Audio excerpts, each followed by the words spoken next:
Hi, I'm Matt Shepard. And I'm Chad Shepard. Coming up on this edition of Shep, Shower, and Shave, what is LeBron James's legacy? We give our final thoughts on the Stanley Cup Finals, and where does Detroit rank in terms of championship cities? That's coming up next on this edition of Shep, Shower, and Shave.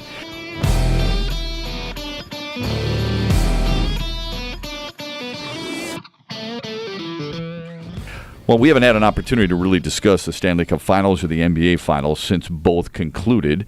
And I'm not going to say either one necessarily ended the way you or I wanted, because I was rooting for Nashville. I think you were kind of pulling for the Preds, too, primarily because they're an 8 seed and because they've never been there before, and the open-armed celebration that Nashville had. And I think it's great that hockey is thriving down there, and I hope it continues. But overall, what was your take on the Stanley Cup Finals that, in the end, I don't think surprised either one of us? It doesn't mean that we were happy with the final results. Well, really an exciting series. It says a lot about the game of hockey, I think, right now, that it could be. I watched the CBC broadcast, and they just kept repeating the line, hockey in Nashville in June. Yeah. And I think it's great for the NHL market. I mean, they're expanding to Vegas this summer. We'll talk about that possibly in a little bit, but they're expanding to Vegas this summer. They've had three Stanley Cup three teams from California play for the Stanley Cup in recent years. Not all of them have won, but the Kings, the Sharks, and the Ducks have all been there. Mm-hmm. Now you have Nashville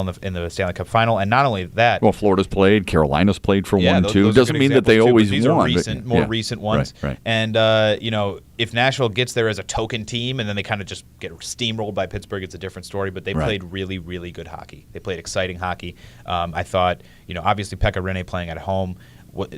You couldn't really duplicate those numbers on the road, and that's probably the biggest reason Nashville fell the way they did. Even though he wasn't the biggest problem in Game 6. Correct, and I would have really liked to see the series go 7 games. I mean, he was fantastic. I think they gave up one goal or fewer in every game at home in the playoffs all year, at least for that last stretch towards the end of the Cup final. So we saw diversity of scoring. We saw the outstanding power play of Pittsburgh in effect, and we saw some special teams at work, and I really enjoyed it as a whole. I hope the ratings reflect how good a hockey it was. Yeah, me too. Personally, I don't care about the ratings because I thought it was fantastic hockey, and I think it's something that the NHL needs to capitalize on. Right, but recently we talked about how NBC has to do a better job of forcing those games on the major network. The better the ratings, the better the leverage for that kind of thing. And that's all I mean. Is Amen to that. I think you're right. The NHL needs to take that strong stance with their network partner, because I can tell you right now, Major League Baseball does it.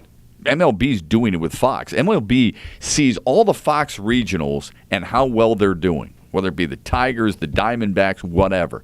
But then they see on a national scale the numbers of viewers dip when it's on Fox, FS1, something like that, and it bothers them. So they want to push the narrative of baseball, baseball, baseball, not necessarily just your local baseball team.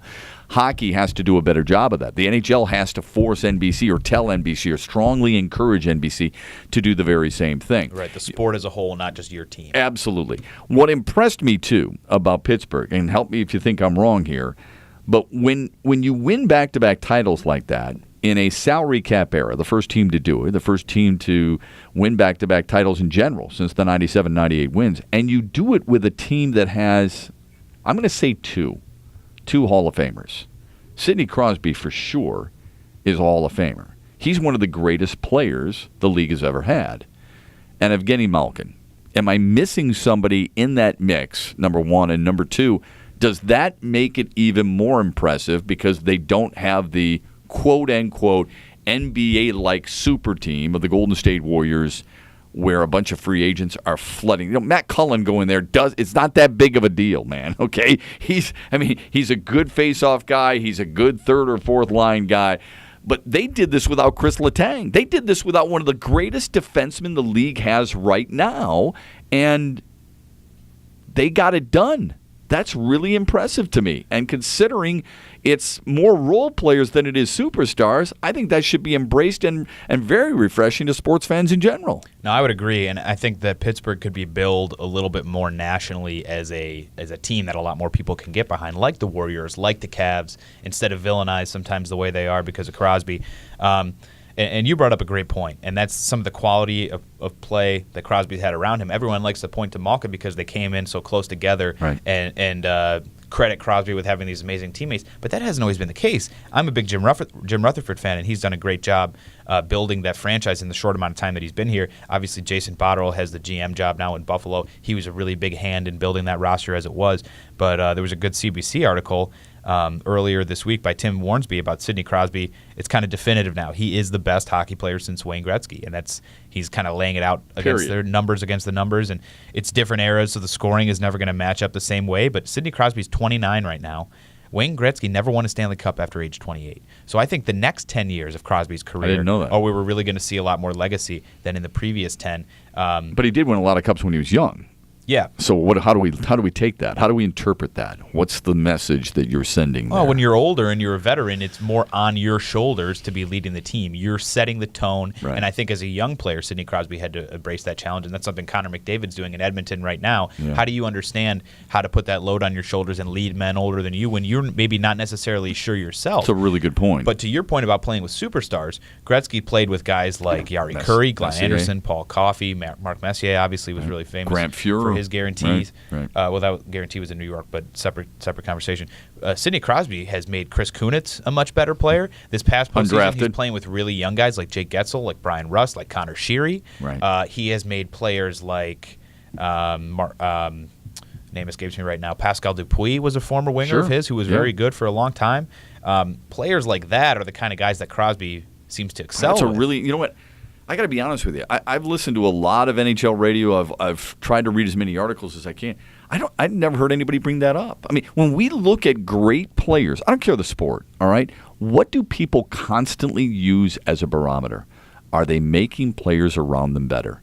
Is there another player outside of Tom Brady that you can think of who's made so many, dare I say, average-like players borderline great than him? Yeah, I don't know that we have, or at least now, keep in mind, they're not all playing on his line. Right, but to your point, Chris Kunitz was on his line, and he excelled. Connor Sheary got back on Crosby's line. He excelled. Brian Rust was on his line. He excelled. And even more so, you can move him from line to line, and that doesn't matter. He's going to make every one of those guys better. Absolutely. Chris Kunitz only made Team Canada for the Olympics because they Sidney Crosby. That was one winger they could guarantee to pair with Crosby. Right. That was the big experiment for Mike Babcock and Ken Holland in that Team Canada front office. Who are we going to pair with Crosby? Because these other guys, we want to keep Bergeron and we want to keep Marchand together. We want to keep certain pairings together that we know are going to work. Getzlaf with this guy or that guy. Who are we going to put with Sidney Crosby? And it's not because, man, this guy is so unbelievable that nobody's capable of playing with him, but because he can make just about anybody better, but he has to change his style and not be at his most effective for him to make Phil Kessel his best.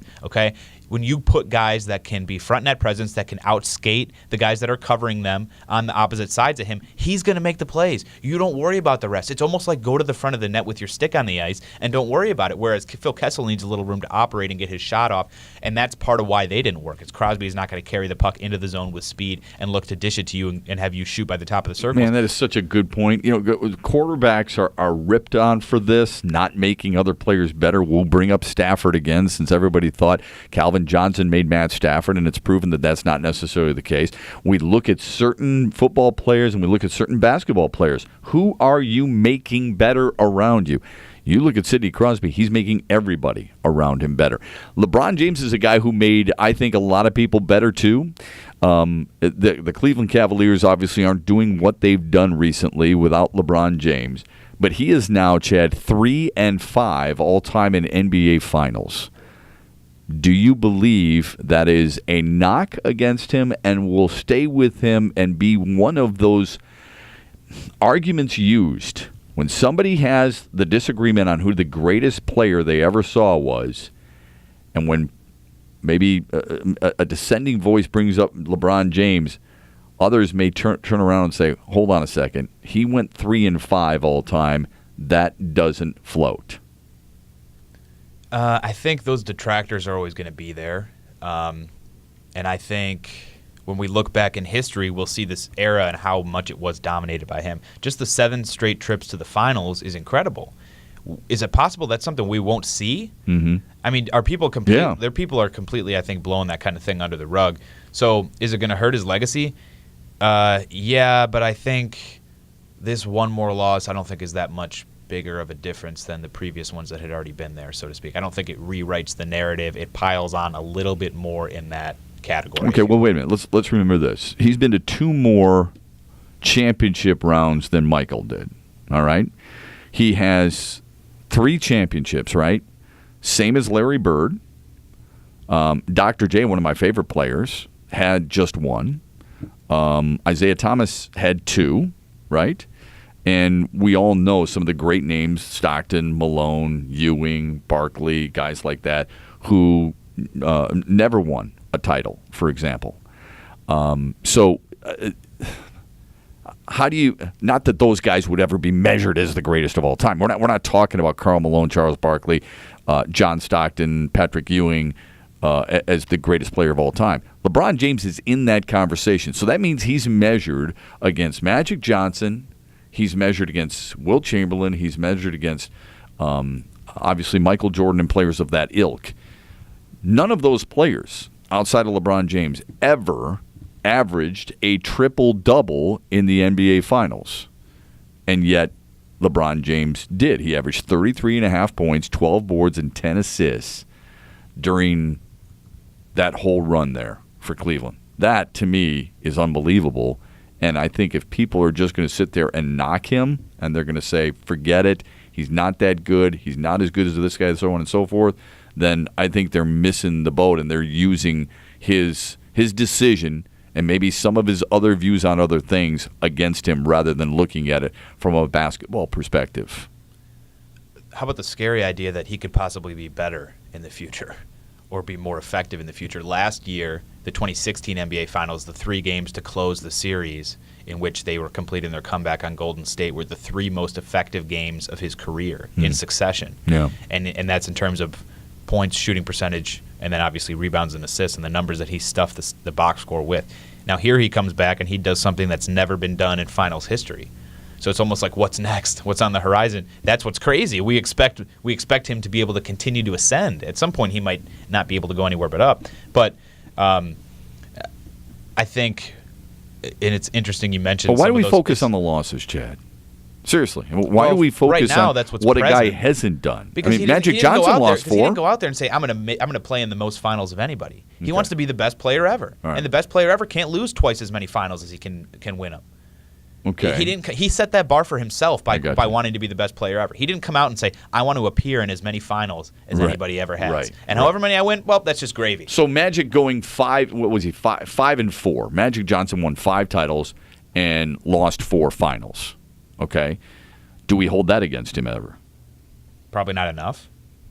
Because we did the same thing with Tom Brady, remember?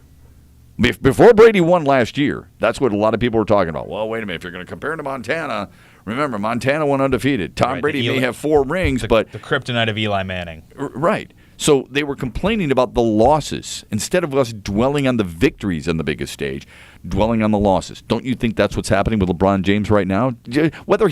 Despite what he said or not, that's what the focus has been.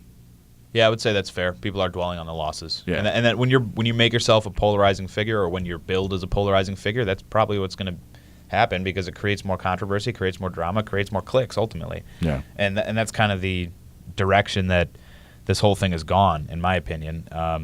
But people will look back on those early Cleveland losses and see what he had around him and recognize that I don't think I don't know. It's not fair to put blame on any one person for or against it anyhow, but it's difficult to count some of those in the same vein. If you're going to count the losses equally, to count a loss like this year's versus a loss like his first time taking Cleveland there, when he was almost literally doing it by himself. Yeah. And, of course, last year, first time in 52 years, I think is what it was, 52 years, that the city of Cleveland was able to celebrate some type of championship. All right. You brought up a really interesting thing with me earlier, and that is championship cities. And I'd like to know where you think Detroit ranks in that regard, because Pittsburgh, Mario Lemieux, in his post-game interviews, I'm not sure if you saw it, but he talked glowingly about it being a Pittsburgh Steelers town. And the fact that the Penguins now have 5 championships, even though it's not as many as the Steelers, it is something to be very proud of. They have 6 Super Bowls, 5 Stanley Cups.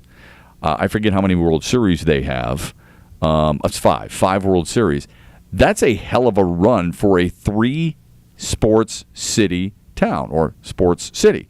Where do you think Detroit ranks in all this stuff? Because we know they don't have any the Stanley Cups that has carried the Detroit championship flag more than anything else. Right. This is a really interesting discussion and a fun one, I think. And it's tough. You got to set the qualifiers and set the parameters beforehand on what your qualifiers are going to be. Now, if you're looking at teams that have remained in these cities, for example, the Brooklyn Dodgers, who became the LA Dodgers, the one World Series they won while they were in Brooklyn and New York, the state of New York does not get credit for that, or the city of New York does not get credit for that. Does L.A.? L.A. would. Okay. So that's kind of how I broke this one down. Okay, wait a minute. Is it just the Dodgers? What about the Angels? Because Mike Scioscia and the Angels. Well, that's another one. So I broke this down a little bit by team. Okay. If you include the Angels, do you want to give them to Anaheim? Do you want to give them to L.A.? I gave them to L.A. Not a big deal.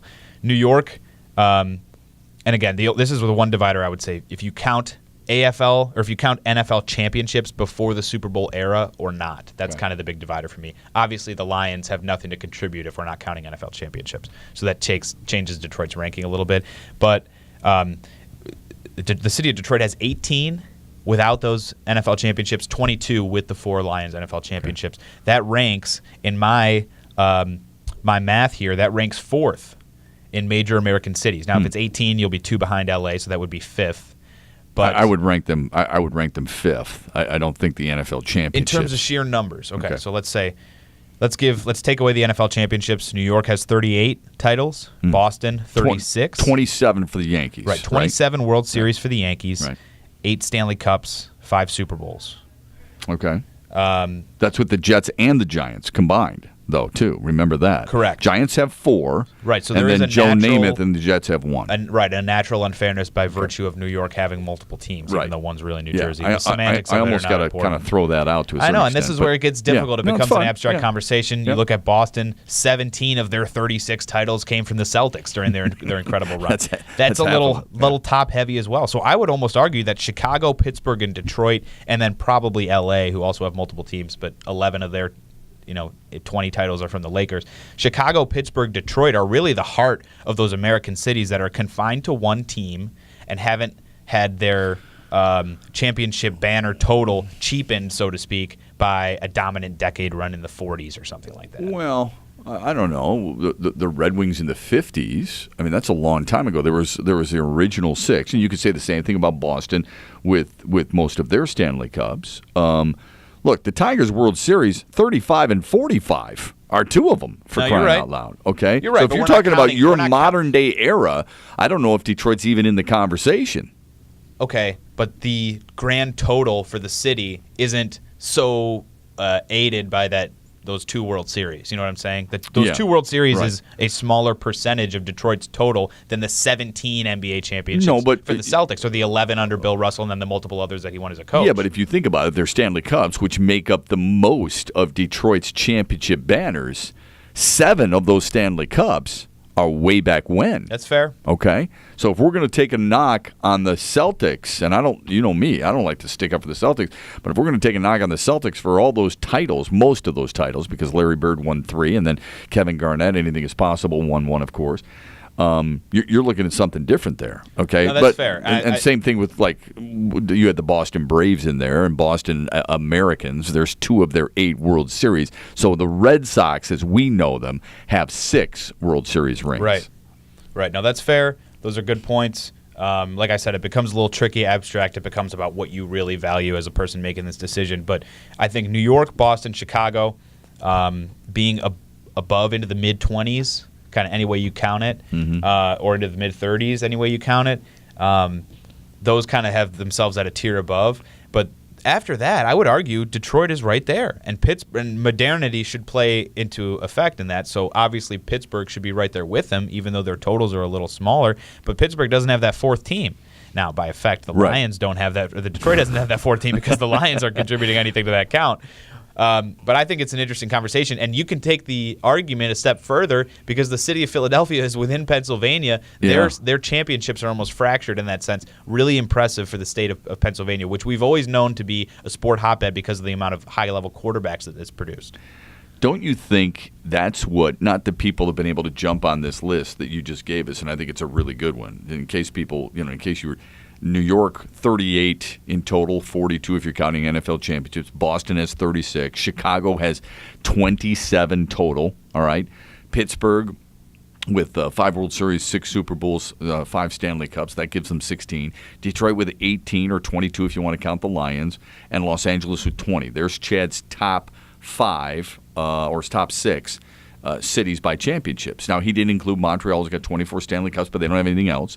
Green Bay's got 13 Super Bowls, nothing else. Not fair because all they got is the Green Bay Packers and the Green Bay Gamblers, and we're not going into the USHL, okay? Toronto has a couple of World Series and 11 Stanley Cups, but pales in comparison to all these others. So it's not like he stopped at just those 6. He researched it even more so. But isn't this list another reason why Lions fans would look at it and say, damn it, if we just had one, if we just had one Super Bowl, it would legitimize us that much more. And I mean this sincerely because we're always reflecting back. It's getting to the point for me with the Tigers, too, because of 1984. But we're always reflecting back with the Lions prior to the Super Bowl era. I mean, that's a long time ago. I played in the NFL alumni golf outing on Monday, and I was talking with guys who played for the Colts in the 1970 Super Bowl. And I'm thinking to myself, the team that I follow, the team that I love, has never been to that. And the Colts are now gone from Baltimore. That's how bad it's been. This is another reason. It's a great list by you. It's great research by you. But it's another reason why Lions fans get doubly frustrated and pissed off about their franchise. I know. Seeing the 13 Super Bowls there for Green Bay. For Green Bay. That's the thing that triggered it for me. It's so exactly. nauseating. It's so nauseating. And I just can't be anything but awestruck at Montreal's 24 Stanley Cups. It's the coolest thing on the list, I think. Well, the 27 World Series is pretty special. I understand, every New but York, to me, but every New York Yankee fan will do this. And I had this conversation with somebody who is in a different market, works for a different professional sports team in a different sport than baseball. And he works for basketball. He's a Boston assistant, and he works for the Celtics, but he's a massive Yankees fan. And that's all he brings up is the 27 World Series. And I keep telling him, let it go, man, with DiMaggio and Maris and guys like that, because I've, for a long time, said, okay, it's okay, Hank Greenberg and Harry Heilman and guys like that. I don't have to keep bringing up those examples from a Tigers standpoint. And I think another thing that's really interesting that you bring up the Yankees World Series is they've been to 40, right? They got 40 AL pennants. So they've won 27 and dropped 13, okay? Montreal's got 24 Stanley Cup championships. I'm trying to find how many Stanley Cup losses they have, but I'm guessing they have not dropped 13 Stanley Cup series. So that's why you think that trumps the Yankees' Yeah, but I also naturally think it's more difficult. Now, I understand when some of these cups were won, it wasn't the same level of difficulty, both in quality of play, length of season, length of playoff series, and all these things. But it's been a while since the Habs have won it all. Right, but I think the Stanley Cup is the most difficult team trophy to win in sports. I don't disagree with that.